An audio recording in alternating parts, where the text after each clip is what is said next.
Yeah. Analytics off the chain, other channels not the same. Jake and Kyle, you know the name. Headliner Nation, we running the game.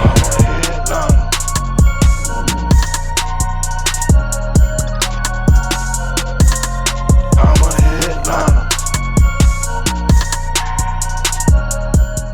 What is going on, Headliner Nation? Jake, Fantasy Headliners. Hopefully everybody's doing well out there for Week 18 of the NFL season, or as I like to call it, the very worst week to play fantasy football, because it's not going to be fun here this week. You got the COVID issues, you got teams resting players, you have teams that have clinched, you have teams that are fighting for their playoff lives. You don't really know what to believe this early in the week, but we're going to try to break it down as best we can. Now, a lot of people are saying, Jake, why are you making Week 18 videos? We've been done. We've been done. We were done last week. We won the championship last week. Well, there's some people out there that still play in Week 18, and we're here for the people. Does that mean that we have to do all this work and get minimal views? Yep, and that absolutely sucks, but you know, it is what it is, and we're going to try to help out as many people as we possibly can. But like I said, Week 18 is not going to be easy for us to really forecast. We're going to go through each matchup here once again and talk about it and try to find the teams that we should really focus on here this week, the teams that have something to play for, because you're going to hear a lot of coach speak out there this week, and what can you believe, what can you not believe? You got to remember, this is all a chess game. Are they really going to give the game plan away to the media? A lot of things you need to try to read through, but here is a list of teams, in my opinion, that have the most to play for here this weekend, and that I'm really going to focus on. If I have to fill out a roster, if I'm worried about other players, these are the teams that I'm going to try to pull players from, because they have something to play for. Now, this is in no specific order. We got the 49ers. They win, they're in. The Saints, they need a win and a San Francisco loss, but they both play in the afternoon, so they're not going to have the luxury of knowing the outcome in San Francisco, so the Saints going to have to go out there and try to win that ball game. The Colts winning in. The Chargers winning in. The Raiders winning in. The Steelers need a little bit of help. They got to win. They need an Indianapolis loss, and they need to make sure the Las Vegas and Los Angeles Chargers game doesn't tie. Yeah, I know that's a lot. The Ravens also need a lot. They need a win. They need a Los Angeles Chargers loss, an Indianapolis loss, and a Miami Dolphins loss or tie in order to get in. That's going to be a very uphill battle for the Ravens. The New England Patriots, they're still vying for that number one seed overall in the bye. New England needs to win. Plus, they also need a Buffalo loss or tie, a Kansas City loss, and a Tennessee loss. So not likely for that either, but they still have a little bit of something to play for. The Bills, they have the division on the line. The Titans, they want to hold on to their number one overall seed, so they got to continue to win. And then the Chiefs, they want that number one seed as well. They need a win plus a Tennessee loss or a tie. Now, if I had to put a little asterisk next to the teams that I'm focusing on the most, it's going to be the 49ers, the Saints, the Colts, the Chargers, the Raiders, the Patriots, the Titans, and the Chiefs. Like, those are the ones that I feel most confident about having to play the majority of their starters for a majority of the game. But like I said, it's going to be a nightmare, but we're not going to waste any more time. We're going to get right into the matchups here, kicking off Saturday football with the Kansas City Chiefs and Denver Broncos. And this is one of those matchups that kind of works in our favor a little bit for the Kansas City Chiefs. Now, they're playing on Saturday, and they need a win to potentially lock up a number one seed. Problem is, they're not going to have the luxury of knowing the outcome of the Titans game because they don't play till Sunday. So Kansas City is going to have to go out there and try to win this ball game. CEH, he's still missing practice. Does he come back?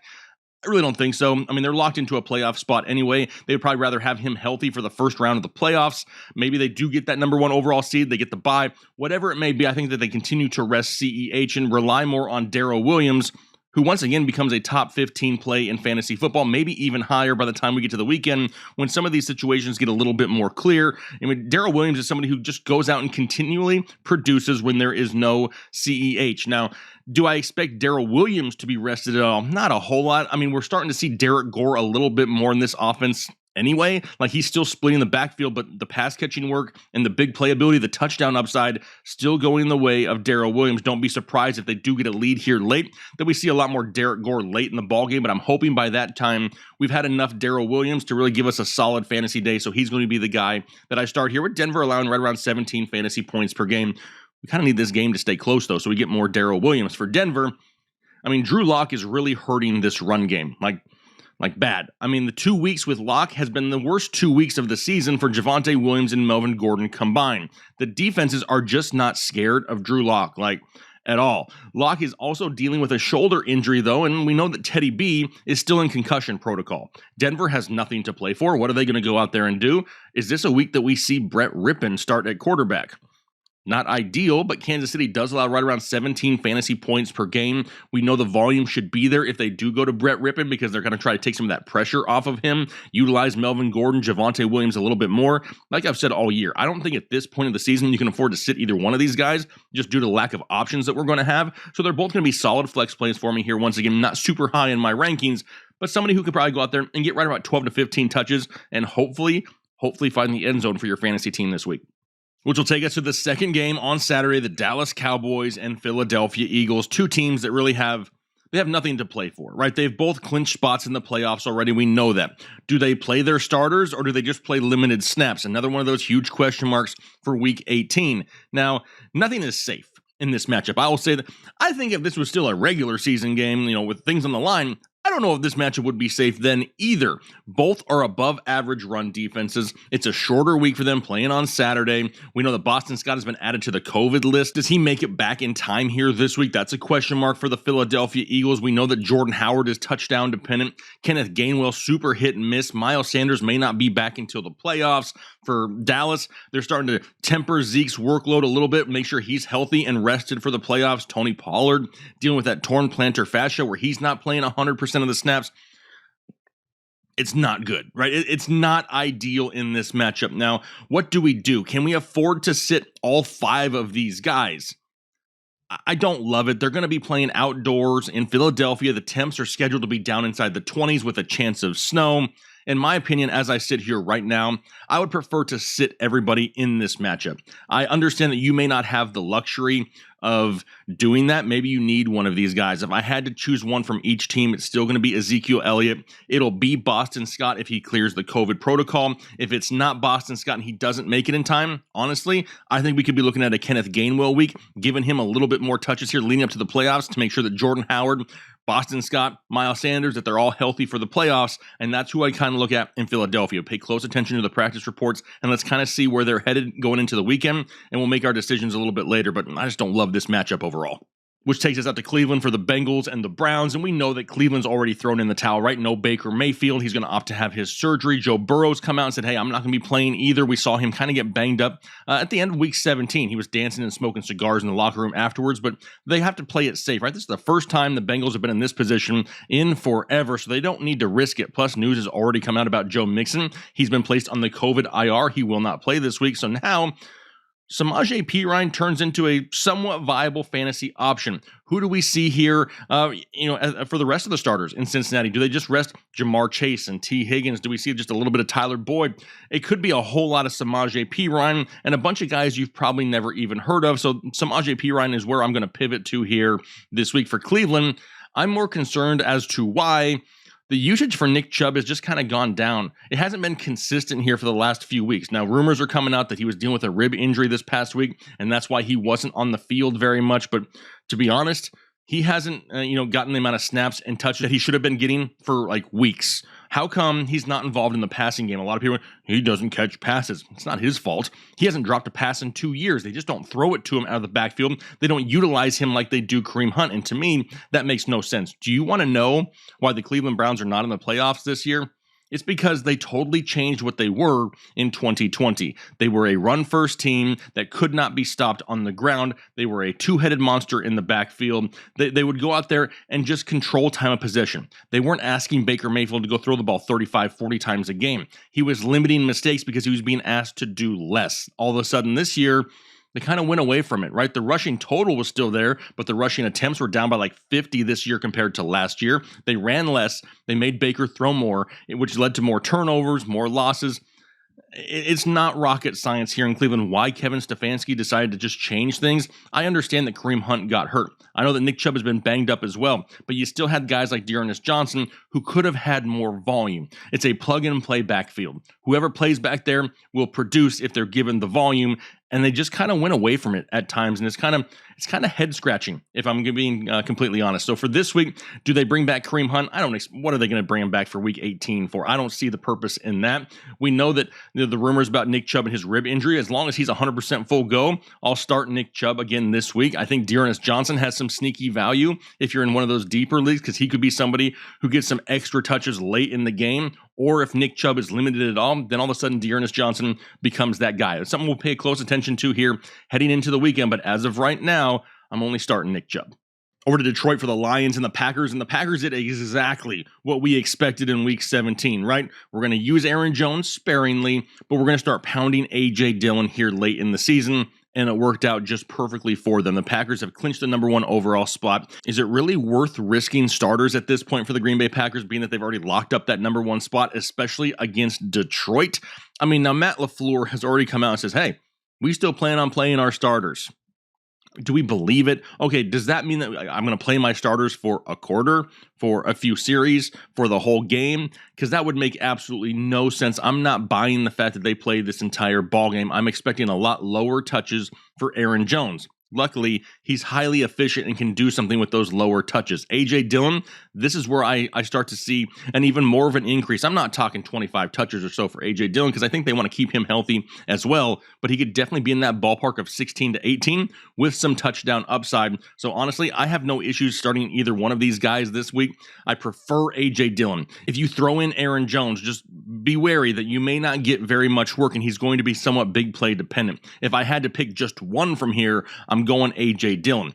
For Detroit, they're Detroit. Now, obviously, they have DeAndre Swift back. He only had 6 touches last week. That was a huge disappointment for so many people. He's splitting touches with Jamal Williams, and Craig Reynolds is still in the mix. And now they bring back DeAndre Swift. It just leads me to believe something, though. At this point, being that they brought him back, they're going to want to use him a little bit more. Dan Campbell doesn't seem like the guy that's just going to roll over and quit on the season. So honestly, in a matchup going up against Green Bay with potentially fewer starters on the field, I'll roll out DeAndre Swift once again in hopes that he can get some more pass catching work and maybe find the end zone here this week. Which takes us over to Minnesota for the Vikings and the Bears, and another 2 teams that really have nothing to play for. Really no reason to rest their starters here either, right? Both teams allow over 18 fantasy points per game to opposing running backs. Both Dalvin Cook, David Montgomery could easily see right around 15 plus touches here this week. I'm not expecting to see a ton of Alexander Mattison and Khalil Herbert. Like I said, it's their last game of the season. They can go out there. They can try to end on a high note. I'm not going to sit either one of these guys. I don't really see the huge concern as of right now at this point of the week. So I'm still going to be starting Dalvin Cook and David Montgomery. Which takes us over to New York for the Giants and the football team, the 2 NFC East teams on the outside looking in here for the playoffs. Now, Antonio Gibson, he's back. He's off the COVID list, and I expect him to get touches once again here. We know Jarrett Patterson did pretty solid in his absence. 12 rushing attempts for 57 yards and a touchdown on the ground, 5 catches for 41 yards, and played 62% of the snaps just this last weekend. Now a matchup going up against the Giants, who allow over 20 fantasy points per game to opposing running backs. I'll fire up Antonio Gibson here once again, as long as he's good to go this weekend. For New York, I was glad to see that Saquon actually wanted to go out there and put up some numbers. I don't know why he waited until week 17 to do it. He had his first 100-yard rushing game just this past week. First one of the season for Saquon Barkley. That is absolutely crazy. But all of a sudden, his passing work has just disappeared. He was out there getting 5-6 targets a game. Now he's lucky if he's getting 1 or 2. I don't really understand it, but at this point of the season, I really don't expect them to not play Saquon Barkley in this divisional matchup still. They want to win this ball game. Joe Judge is out there trying to prove a point that people still want to come to New York. I expect Saquon Barkley to be involved once again, and he'll remain in the start column. So now we'll go down to Jacksonville for the Jaguars and the Indianapolis Colts. And Indianapolis is in a win-and-in scenario. You know they want to win this ball game, and they're going to do whatever they can to get it. Plus, you have to think Jacksonville, kind of like the laughingstock of the NFL for the most part. They're horrible. They would kind of like to play spoiler here the end of the season, but they allow over 19 fantasy points per game to opposing running backs. And Jonathan Taylor in a must-win game, yeah. I'm still going to fire up Jonathan Taylor. I think everybody and their mother will here. Now for Jacksonville, you have Dare Ogunbowale, or as I like to call him, Ogunbowale Walla, because it's really hard to say that. Like my tongue doesn't do that. I have to really concentrate. It took me like 16 takes just to get his name right the first time. Anyway, this guy was one 28-yard reception away from being a total bomb. That 28-yard touchdown, if you take that off of his stats, he would have had 5 fantasy points on the day. Now, New England, they were up big, and they didn't really try to stop him on that touchdown play either. If you watch the replay of it, the last 2 defenders kind of just let him go for the most part. The Colts, actually a lot tougher against the run than New England. Indianapolis allows only 15.5 fantasy points per game. 7th fewest in the NFL. Plus, you add in the fact that this is a must-win game for the Indianapolis Colts. This is not an ideal matchup. Dare is more of a low-end flex play at best, and in my opinion, I prefer to sit him. Which takes us out to Baltimore for the Ravens and the Pittsburgh Steelers, and this is always one of those fun matchups here to watch, but two teams that must win this ball game. Even though they need a lot of help to get into the playoffs, they still have to take care of business here and win this ball game. They need a lot of help, right? A lot of help. This is not one of those winning in scenarios. Now for Pittsburgh, I'm curious how many people Najee Harris won a championship for in fantasy football last week, especially with that last touchdown run. A lot of people super pumped and a lot of people super depressed because they probably lost a few fantasy matchups there because of that as well. But the volume is great. We know that Pittsburgh has to win. Baltimore allows right around 17 fantasy points per game. You know we're going to start Najee. For Baltimore, you have to think that Lamar Jackson comes back this week to try to make sure they win this ball game. Devontae Freeman, though, still the lead guy in this backfield, just played his second highest snap percentage of the season just last week. They're playing for something there as well in Baltimore. I can't afford to sit Devontae Freeman at this point. Even though we're starting to see a little bit more Latavius Murray, the touchdown upside is still going the way of Devontae Freeman. But you got to remember also, he's not their guy for 2022. Like, Devontae Freeman is not the future of this backfield. It's still J.K. Dobbins. Don't forget about that guy. And don't forget about Gus Edwards either. They go out there, they can run Devontae Freeman into the ground, do whatever they possibly can to get into the playoffs. They're not overly committed to this guy, and he's been performing pretty well here second half of the season. So he's the guy that I'm going to throw in the start column here for the Baltimore Ravens. Which takes us out to Houston for the Texans and the Titans, and we're officially on Derrick Henry watch. Now, a lot of people are going to look at all the notifications from Ian Rappaport or Adam Schefter and be like, hey, Derrick Henry is off the IR. I'm starting him this week. Come on. I don't think we see that. What purpose would that serve? Sure, Tennessee wants to win this ballgame to remain the number 1 seed. They want to lock up that number 1 seed. But do they need Derrick Henry to beat the Houston Texans? Coming off of an injury this quickly? No. Why? Honestly, Donta Foreman has been performing just fine, and now he's got a little bit of a revenge game going against his former team in the Houston Texans. He's been solid overall on the season. Houston allows over 22 fantasy points per game to opposing running backs. He's had 3 100-yard rushing games over his last 5 played and has touchdowns in 3 of his last 4. Honestly, right now, as much as I love me some Derrick Henry, I don't think we see him until the playoffs. I'll fire up Foreman here once again for Houston.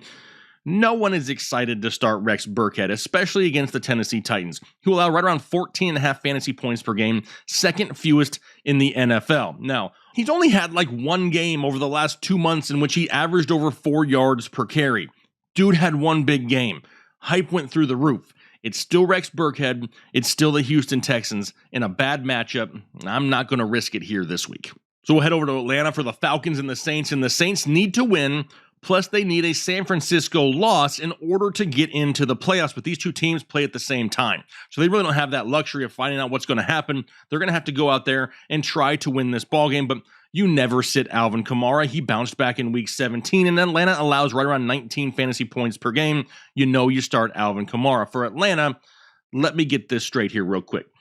You take the time during the offseason and I'm going to say the first 3 quarters of the season to develop Cordero Patterson into a weapon that cannot be stopped in the NFL, both on the ground and through the air. The way they utilized him was great. To then all of a sudden, at the end of the season, basically just stop using the guy. Back-to-back games now with single-digit carries and only 2 targets. What are you doing in this offense? The Saints, though, they're number 1 in the NFL against opposing running backs, giving up only 14 fantasy points per game. Atlanta has nothing to play for, and now all of a sudden Mike Davis is getting more touches than Cordero Patterson. It's crazy, right? I don't get it. Don't look at me. I don't know why they're doing it. It's stupid in my opinion too. Some teams are just dumb. Atlanta seems to be one of those teams here at the end of the season. And honestly, I guess we just have to sit everybody in Atlanta. Hate to do it. Cordero Patterson is just a risk right now just due to lack of usage.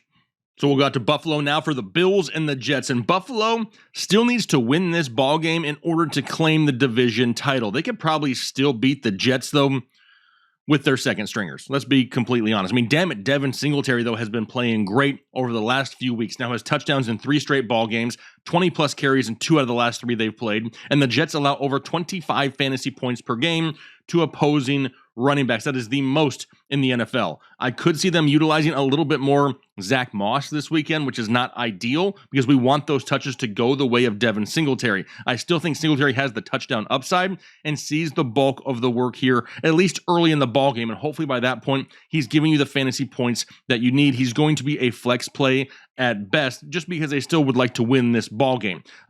Moss, maybe if you're in a deeper league, maybe you're in like a 14, 16 team league or a multi-flex league and you're just looking for a dart throw, that's when you can look at Zach Moss. For the Jets, it's Michael Carter or no one. Now, Carter currently in concussion protocol. We don't even know if he clears it in order to play this weekend. That's something to pay attention to. Buffalo does allow over 18 fantasy points per game. And honestly, the Jets playing a little bit better football here over the last month. If Michael Carter starts for the Jets, he's in my fantasy lineup here this week. We'll go out to the NFC West for the San Francisco 49ers, Los Angeles Rams, and here we have two teams with a little something to play for, right? LA for the division, San Francisco for the playoff berth. San Francisco is in a win-and-in situation, which in my opinion is super sexy for you fantasy players here this week, and you better believe that Elijah Mitchell is going to be used in this ball game. Came back last week, 21 carries, 119 yards, no touchdowns on the ground, added 2 catches for 11 yards and a touchdown through the air. That's what we absolutely love to see. He dominated the backfield touches once again, and he should again this week. Going up against the Rams, who allow right around 17 fantasy points per game, we're going to start Elijah Mitchell. For the Rams, it should continue to be the Sony Michel show again. He's really their only backfield option. I don't see them rushing Cam Akers back once again here this week. I know a lot of people want him back quickly. Maybe the playoffs, but even that's a stretch in my opinion. He may be more of an emergency use type guy once they get there. They're not going to rush him back. They want him for the future. San Francisco allows only 15 fantasy points per game, 4th fewest in the NFL, but the volume should be there for Sony, and he's going to remain a start. Back down to Florida for the Dolphins and the Patriots, and we could be without Damian Harris here once again, who just suffered his second hamstring injury over the last month of the season. They've already locked up a playoff spot. Sure, the Patriots want to win this ball game, but they could probably do it with Ramondre Stevenson in this backfield going up against the Miami Dolphins and really rest Damian Harris. If they do claim that number 1 seed, if they get that bye week, they could use that extra rest for Damian Harris there for the playoffs. Miami's done for. They really have nothing to play for anymore, and I think Ramondre Stevenson is more than capable of carrying this backfield here this week, especially since Miami allows right around 17 fantasy points per game, so I'll fire up Ramondre Stevenson. For Miami, still a cluster, right? I mean, nothing sexy about this backfield. New England in a game that they want to win. And let's be honest, right now the Patriots are playing crazy good. I mean, they put up a 50-burger last week. You got Myles Gaskin, Phillip Lindsay, Duke Johnson. They're all getting unproductive touches as of right now. Limited touchdown upside in this offense. All these guys going to be a sit for me here this week. Back across the country to the desert, Arizona Cardinals, Seattle Seahawks, and Rashad Penny lives. Right? He's had at least 135 yards rushing now in 3 of his last 4 games played. He has 5 touchdowns over his last 4 games, and this may be the toughest matchup he's had so far this season, going up against the Arizona Cardinals, who allow right around 14.5 fantasy points per game, 3rd fewest in the NFL. But with the volume he's getting, with the production he's getting at this point of the season, can't afford to sit him. You're going to start Rashad Penny here this week. For Arizona, it's another week of waiting on James Conner and whether or not he plays. Personally, I don't think he does here once again because Chase Edmonds filled in just fine. 18 carries, 53 yards, 5 receptions there for just under 30 yards through the passing game. Not ideal, but was more than enough to get the Cardinals by last week. And this is a much easier matchup for them this week going up against Seattle, though, because Seattle, they allow over 22 fantasy points per game to opposing running backs. For right now, Chase Edmonds is the play for the Arizona Cardinals. I feel like we're going back and forth here now, but we're going back over to Florida for the Tampa Bay Buccaneers, Carolina Panthers, and what a letdown for Ronald Jones in Week 17. Sure, he suffered an ankle injury in the 3rd quarter, but prior to that hadn't done a whole lot. Then you had the whole Antonio Brown fiasco. Are we really to the point where we're looking at Le'Veon Bell once again here in the NFL? Damn. I mean, Keyshawn Vaughn is still dealing with bruised ribs. This could be Le'Veon Bell. They need playmakers in Tampa Bay, and at least you have a running back with some experience. Can he get the volume is the biggest question. Carolina allowing right around 18 fantasy points per game. But at this point, Tampa Bay needs some options. They're already in the playoffs. They don't really have a whole lot to gain from this game, but Le'Veon Bell hasn't gotten very many touches in this offense. This could be a good time for them to kind of ramp him up just in case they need him for the playoffs. It's risky, but I'm going to start him and cross my fingers here for Tampa Bay. For Carolina, still a horrible offense. You got Chuba Hubbard, who's very touchdown dependent. If he does not score, he does not help you. And now he has a matchup going up against Tampa Bay, which is 5th in the NFL against running backs, allowing only 15 fantasy points per game. Chuba, in my opinion, due to the lack of options this week overall, is a flex at best. He's not going to be super high in the rankings, but if you need somebody who can go out there and chew up 15 to 18 touches, he could be your guy, and I'll put him in the start column. Which you better believe takes us, once again, back across the country to Las Vegas for the Raiders and the Chargers. And honestly, this could be one of the most interesting games of the week. A lot of implications with the outcome of this game. But listen to this. This is literally a scenario. If the Indianapolis Colts lose on Sunday, both of these teams could literally go out and kneel it every single play, end the game in a tie, and both go to the playoffs. I mean, how crazy? I don't think that happens, but how crazy would that be? What happens if Indianapolis loses and these two just go to midfield before the game, shake hands, be like, listen, let's both just go to the playoffs and go from there. And then they just go out there and maybe they just don't play defense and the score's like 75-70, or maybe they just rack up some stats for some guys to give them a better season, maybe hit some incentives. I don't know. It's a crazy scenario, but it's actually something that's possible, which I don't know if I've ever remember hearing anything like that before. I highly doubt. Let me say that again. I highly, highly doubt that happens. Both these teams allow, though, over 20 fantasy points per game to opposing running backs. We know we start Austin Eckler. We know we start Josh Jacobs here, especially second half of the season. Eckler looks to have claimed the number 2 overall running back spot for the season, and Jacobs is actually climbing up the rankings as of right now. He's going to be inside the top 15 at the end of this ballgame, which is crazy considering how slow he started the season. But as of right now, both these guys should be easy starts. But, I mean, we're kind of pulling for Indianapolis, so nothing stupid happens in this ballgame. All right, that's my starts and sits for the running back position here, Week 18. And boy, oh boy, is this week going to be interesting.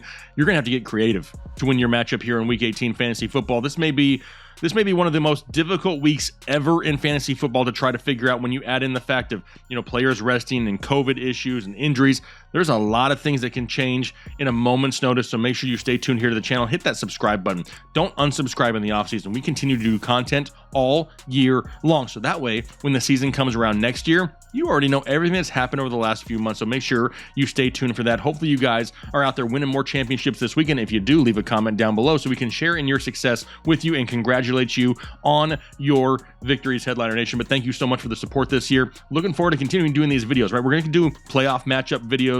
We'll start off-season content here pretty soon, so don't go anywhere. A ton of great information right around the corner, but have a great rest of your day, a great week, and we'll talk to you later.